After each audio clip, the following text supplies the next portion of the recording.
I have new data from HMRC that shows that picking the wrong ISA account could cost you up to £100,000 by the time you retire.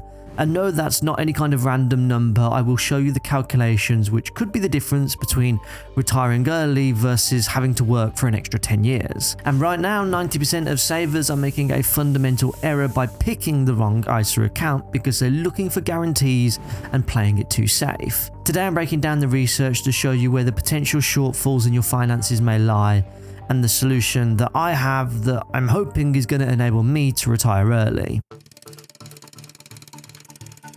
When I was growing up, this book was one of my prized possessions. It's my Abbey National Bank book, and for those of you born after like 2004, Abbey National is now Santander. And I used to take my birthday money and perhaps any pocket money that I earned when I was a kid. I would go into town with my mom, and I used to love watching the bank clerk add an extra new line into this bank book and then checking the balance to see how much money that I had. And I also kept my eye on the interest that was applied, which was almost like free money to me, which I'd get every now and again. Interest rates back then varied, of course, as they do right now. But back in 2005, I was picking up £33 in interest, which meant that I could buy 4 of these wrestling figures at my local market, which was all 10-year-old Mitch cared about at the time. But if I'd carried on with these savings habits into my adult life, I would have found myself in a bit of a financial hole without even knowing about it. You see, we're taught that saving money is safe, and my mum did a fantastic job at instilling those savings habits in me. But it's only a good thing up until a certain point, because the latest research shows that most of us are actually making a fundamental error. We're falling into a hole because of one simple truth that 90% of us are aware of, which is we know that if prices rise faster than our savings, then we lose. Yet we do it anyway. Why, you may ask? Well, it's an academic term coined by economist Irving Fisher in 1928 called the money illusion. To understand the money illusion, you have to understand this. This is a 500 million mark banknote from 1922. And in 1922, if you saw this many zeros in your bank account, you'd think you were the richest person on earth. But in reality, by the time hyperinflation finished off post-World War I Germany, this 500 million mark banknote wouldn't even buy you a loaf of bread. And the research paper tells the story of a German shopkeeper who fell for this very illusion.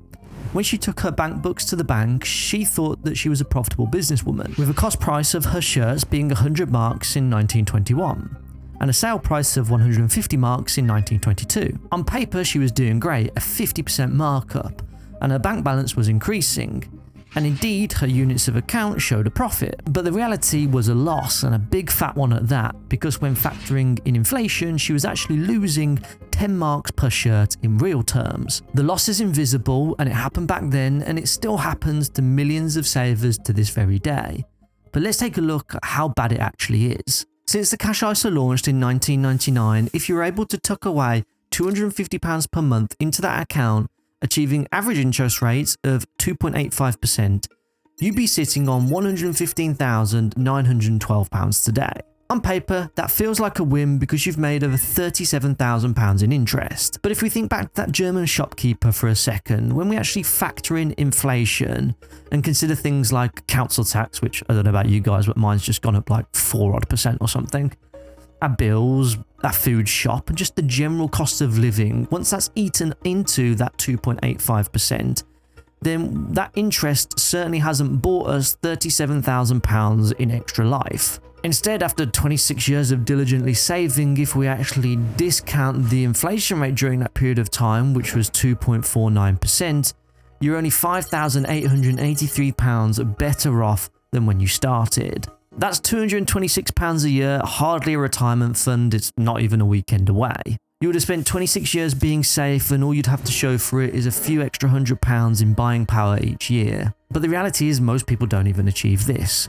Currently, there is £31 billion sat in savings accounts earning less than 1%, and £280 billion in savings earning no interest at all. Yet as of right now, some cash ISA rates are well over 4%, showing that millions of people here in the UK are well and truly losing out to the inflation rate. So what exactly is the alternative here? Well, if we consider if somebody did the same £250 a month, but instead invested it into the UK stock market, so the FTSE 100, which is the top 100 companies listed on the London Stock Exchange, Well, instead, today they would have £146,197. Certainly a decent amount of progress, but here's where the real wealth gap certainly opens up. Because if you'd invested that same £250, but outside of the UK in something like an all-world fund, because let me just be honest, the UK stock market has fairly underperformed over the past couple of decades or so, and instead you backed the 3,000 biggest companies on the planet, then today your portfolio would be worth £249,500. That would work out to be a real wealth gain of £140,000. This is the real choice that the UK public are making, and perhaps many unknowingly, in that it's the difference between having a safety net that barely keeps you hanging on versus potentially the alternative option, which could buy you some level of freedom in the future with a life-changing amount of money. And whilst I can certainly appreciate that times have changed in the past 25 years, especially since I started out my own financial journey with this very bank book, in that investing back then perhaps wasn't as much of a thing as perhaps it is today, yet stocks and shares ISAs are advertised all over the shop, yet 74% of people still aren't subscribed to one. So my question is, why are we still happy to collect poor nominal returns on our cash savings when better real returns could be available that could actually make a meaningful difference to our lives? Ever since I started this YouTube channel, I've had friends and family ask me lots of questions about this investing stuff. In the last few weeks, I've had my auntie ask me how to open a Trading 212 account, and I've had my uncle ask me what an ETF is after seeing an advert over on television.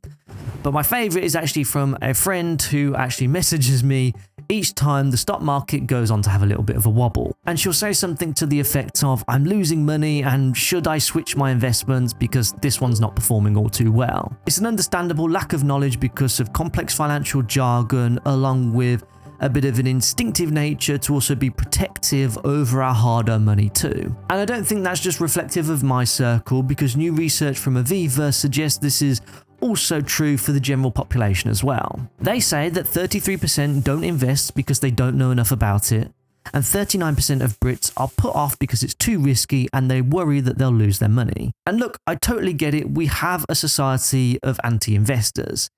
And that's probably not helped on by disclaimers like when you're investing, your capital is at risk, the value of your investments can rise and fall, and past performance is no guarantee of future results. Those disclaimers alone are more than enough to steer you away from investing and keep your money tied up nice and safely within your cash ISA. And look, these disclaimers are obviously important to say and have displayed on financial products, so people are aware of the risks associated with them. And let me just be honest, anybody guaranteeing any kind of investment returns is probably just trying to scam you. So disclaimers on the whole are certainly important. But if we understand why these disclaimers are in place and if we can contextualize them a little bit more, then perhaps they'll start to feel a little bit less scary. I spoke previously about the average returns of the MSCI World Index being 7.7%, which is 100% factual. But to get to that average, here are the annual returns dating back to the year 2000. What you can see from 25 years of recorded data, 7 years were negative returns and 18 years were positive returns. In the worst of years, the maximum drawdown was nearly 50%, but on most years you could expect to see some kind of short-term dip in portfolio value. That's the reality of investing in the top few thousand companies on the planet. It still offers volatility, and volatility can be scary, and it's probably one of the reasons why that many people are happy to collect their safe 3% in a cash ISA versus potentially seeing a 12% gain on their portfolio in 1 year and then an 8% decline the next. It's 100% justified, but it's also 100% surety that where we live in a world with inflation, which is also unpredictable too, that it's important that we start to exchange some of that short-term volatility for long-term growth in productive assets. And it's even more important that people understand this now, perhaps more than ever before, given that the government are looking to make some changes that are going to massively punish savers moving forwards. Times are changing and the government are now hurting savers in an attempt to drum up interest in the UK stock market. In the 2025 autumn budget, Rachel Reeves announced that she'd be cutting the cash ISA limit from £20,000 to £12,000 from April 2027 for those under the age of 65. It caused an uproar amongst MPs and also the general population too, with many people suggesting that it will not incentivize people to invest their savings into a stocks and shares ISA account. And to be fair, I personally agree with these concerns, and the government have took it seriously enough to respond to them in this report from the Treasury Committee, which I want to share with you now. So here's what it says. The government wants to see more people benefit from the higher returns and long-term financial resilience that investing can provide. That is why the Chancellor set out a series of bold measures to get Britain investing again, including the reforms to ISAs made at the budget. Within that, they've highlighted for a revised school curriculum to include financial education, along with plans to enable authorised firms to proactively suggest appropriate products to customers. I love the financial education in schools, but if I'm honest, it's bloody long overdue, but in terms of authorised firms offering kind of investment recommendations perhaps to their customers, then I'm not sure that I like this one as much because it potentially could incentivise the wrong behaviours. But the government weren't finished with just cutting the cash ISA allowance, and instead they're potentially going one step further with plans to reform the lifetime ISA as well. Currently, the lifetime ISA allows people to save £4,000 per year, where the government will top it up by 25%, or a maximum of £1,000 per year. This is a phenomenal return on cash which would be very hard to find elsewhere, and it was very much an incentivized product to help people build up a savings pot for their retirement, which they could withdraw fee-free from the age of 60. But there are plans that are being talked about to completely get rid of the retirement savings component of the ISA and instead just have some kind of like first-time buyer only product which people would use in order to help them get onto the property ladder. So by taking another savings mechanism away, it's left ISA savers potentially facing down the barrel of an additional tax bill of about £1,200 from the interest that they would be earning now outside of that ISA wrapper, which to me suggests that an alternative structure to our finances must finally be sought after. So let me transparently share with you how I structure my own personal finances in a way that allows me to minimize my tax burden, still ensure that I've got financial stability and security, whilst also maximizing my financial growth all at the same time. Now, I want to be 100% transparent with you, but I must say that this is not financial advice or a recommendation, and it's vital that you always go away and do your own research. But for me, I found that structuring my finances into 4 different accounts, where I have 2 savings accounts and 2 investment accounts, is what works for me and my goals. The first savings account that I have is an easy access saver paying 3.75% with Marcus by Goldman Sachs. This is the money that I set to one side for one-off expenses or if I'm just looking to treat myself. But because this is a taxable account, I don't hold too much money in this account because I don't want to exceed my personal savings allowances and have HMRC send me a nasty brown letter in the post demanding more tax money. So because of that, I make use of a second type of savings account, which is the cash ISA.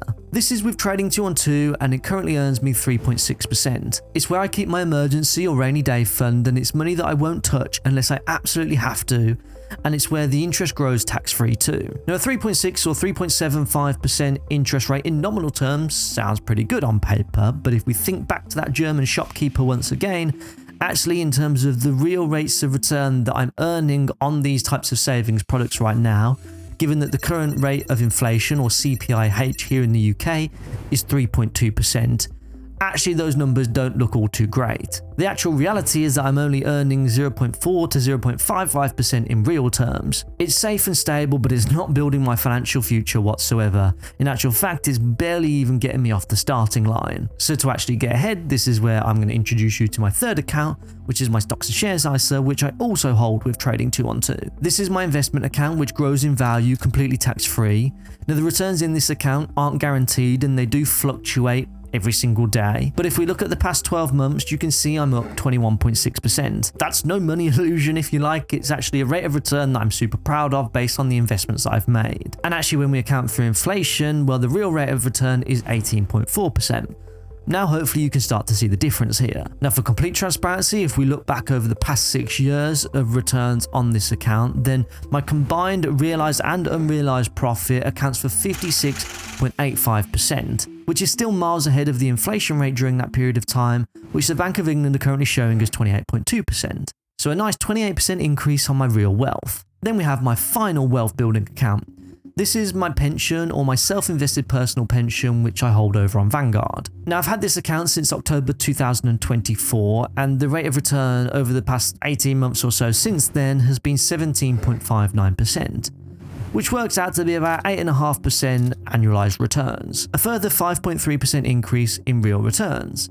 Now, when we compare those real returns across those 4 different accounts, it becomes clear why savings accounts only serve their purpose for financial security and stability, but it's investment accounts that provide growth to reach financial freedom one day. I'm so grateful that my mum still taught me the value of saving with this very bank book, because it gave me all of the right foundations to take forward into adult life. But to be honest, it wasn't until I got to the first £10,000 invested which started to make a big difference for me, and it was the ultimate turning point. So if you want to see why, then be sure to click on this video next. With that being said, see you over in the next one.